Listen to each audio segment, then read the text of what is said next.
बिस्मिल्लाहिर्रहमानिर्रहीम, अस्सलाम वालेकुम। इस उम्मीद के साथ कि आप लोग खैरियत से होंगे। मैं हूँ नेचुरोपैथ डॉक्टर बिल्किस। आप जानते हैं मुझे, मैं हर्ब्स में और होम्योपैथिक की मैं प्रैक्टिस करती हूँ। अब आते हैं अपने सब्जेक्ट की तरफ। ये जो मैं आज बना रही हूँ स्पाइडर वेन के लिए, ये वीडियो बनाने का मकसद नवीद अहमद साहब हैं, जो मेरे तकरीबन हर वीडियो जो देखते थे उसके नीचे उनका एक कमेंट आता था, स्पाइडर वेन के लिए कुछ बता दीजिए।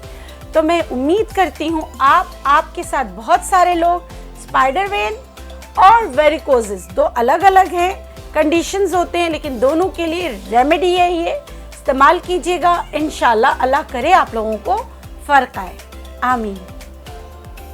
तो चलिए रेमेडी स्टार्ट करते हैं।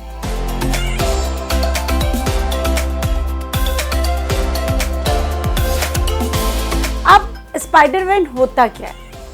आपका इसको स्पाइडर वेन भी बोलते हैं, थ्रेड्स वेन्स भी बोलते हैं।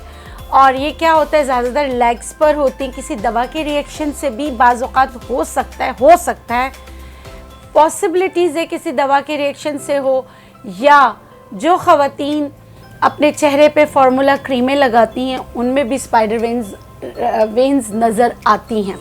अच्छा, ये मेडिकली ये कोई ऐसी कंडीशन नहीं है जिसका ट्रीटमेंट किया जाए। अब कुछ लोग स्पाइडर वेन और वेरिकोसिस दोनों को जो है ना मिला देते हैं। वेरिकोसिस एक मेडिकल कंडीशन है जिसमें वेरिकोसिस हो जाते हैं, और ये दोनों इत्तेफाकन, खासकर वेरिकोसिस जो है, वेरिकोसिस में क्या होता है कि आपको लंप की तरह ना, गुच्छों की तरह हो जाते हैं, नीली नीली वेन्स आपकी फूल जाती है पूरा, और टांगों में ये बहुत पेनफुल होता है, और ये औरतों की, खासकर औरतों में बहुत होते हैं। तो जब मेरे पास कोई खातून आती हैं और इस दर्द से आती हैं तो मैं उनको अज़राए मजाक हंसाने के लिए कहती हूँ, अमिताभ ने कहा है मर्द को दर्द नहीं होता, औरतों को हर दर्द सहना पड़ता है। खैर ये मजाक था, और वेरिकोसिस के लिए भी है ये मजाक अपनी जगह, काम अपनी जगह। आज जो मैं आपको बता रही हूँ वो स्पाइडर वेन्स के लिए है, लेकिन स्पाइडर की तरह वो थ्रेड वेन्स भी इसे कहते हैं, ये जाल की तरह फैला हुआ होता है। खैर बहरहाल उसके लिए भी बहुत कारामद नुस्खा है, साथ साथ ये वेरिकोसिस के लिए भी कारामद नुस्खा है। लेकिन वेरिकोसिस में जिसमें आपको बहुत तकलीफ़ होती है, आखिर में ऑपरेशन कर दिया जाता है, तो इसकी होम्योपैथिक में भी बेस्ट जो है ना ट्रीटमेंट है, हर्बल में भी बेस्ट ट्रीटमेंट्स हैं। आप जो कराना चाहें, यहाँ मैं आपको हर्बल मेडिसिन बता रही हूँ। यहाँ पर जो है 4 चीज़ें रखी हुई हैं। एक तो ऐसे लोगों को लहसुन का दूध ज़रूर पीना चाहिए। 4 से 6 जवे लहसुन जो है ना, उसको अच्छी तरह पानी में उबाल कर उसमें 1 कप दूध शामिल करके पकाकर पीना चाहिए। लहसुन वाला दूध या अदरक वाला दूध या हल्दी वाला दूध या सुमलो बूटी वाला दूध, 4 किस्म के मैंने आपको बताए हैं।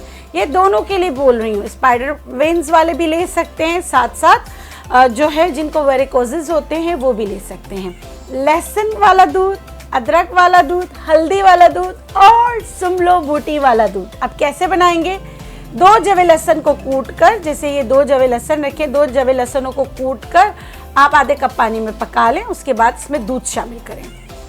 इस तरह करेंगे तो आपका आपका दूध फटेगा नहीं। इसको इतना पका लें कि ये 1 कप रह जाए। आप इसको पी लीजिए रात सोने से पहले। इसी तरह आपने क्या करना है, सुमलो बूटी यहाँ रखी हुई है।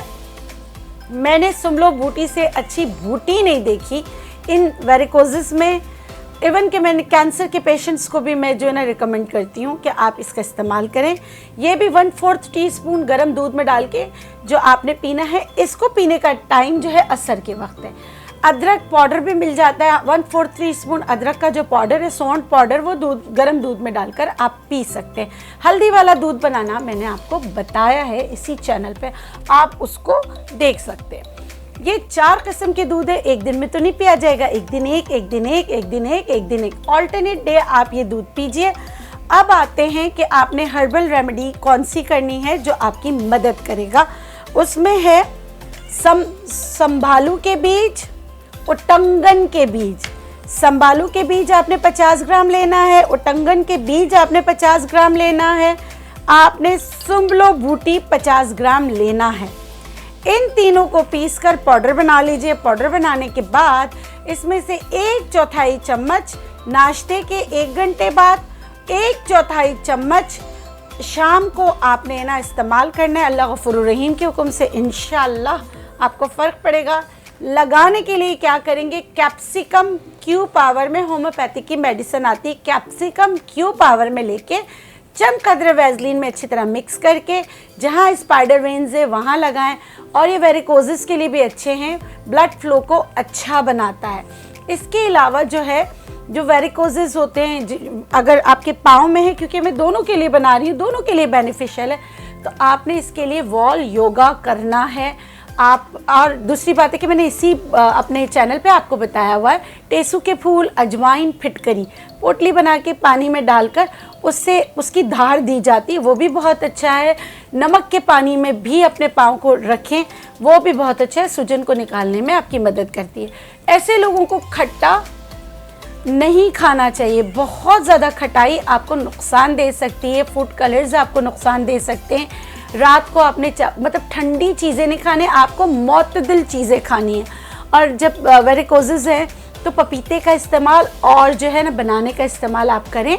और इसके साथ जो है ना यखनी जो है वो रोज़ाना पीजिए, जिसमें वेरिकोसिस जो बहुत ज़्यादा आप एक तकलीफ दा अमल है उसके लिए बता रही हूँ। आप देखेंगे ये छोटी छोटी चीज़ें ये करने से, इसका हरगिज़ मकसद ये नहीं कि आप अपनी दवाइयाँ इस्तेमाल नहीं करेंगे, ये रेमेडी करने के साथ दवाइयाँ इस्तेमाल करेंगे। होम्योपैथिक की मेडिसिन में इसलिए नहीं बता रही हूँ कि वो और आपके दूसरे सिम्टम्स के साथ फिर जोड़कर आपको कोई मेडिसिन बतानी चाहिए, बताई जाती है। तो इसलिए जो मैं आपको बता सकती थी, जो आप घर में कर सकते थे, वो मैंने बता दिया। इस उम्मीद के साथ कि ये वीडियो आपको पसंद आएगी, आपकी ज़िंदगी को आसान करने में आपकी मदद करेगी। मुझे दीजिए इजाज़त, इंशाल्लाह फिर मिलेंगे एक नई वीडियो के साथ। मगर जाते जाते अगर आपको मेरी वीडियोस अच्छी लगती हैं तो प्लीज़ मेरे चैनल को सब्सक्राइब कीजिए। और आपके इर्द गिर्द को ऐसे लोग रहते हैं जो वेरिकोसिस से परेशान हैं या जिनको स्पाइडर वेन का मसला है, तो ये वीडियो उनके साथ शेयर कीजिए। अल्लाह हाफ़िज़।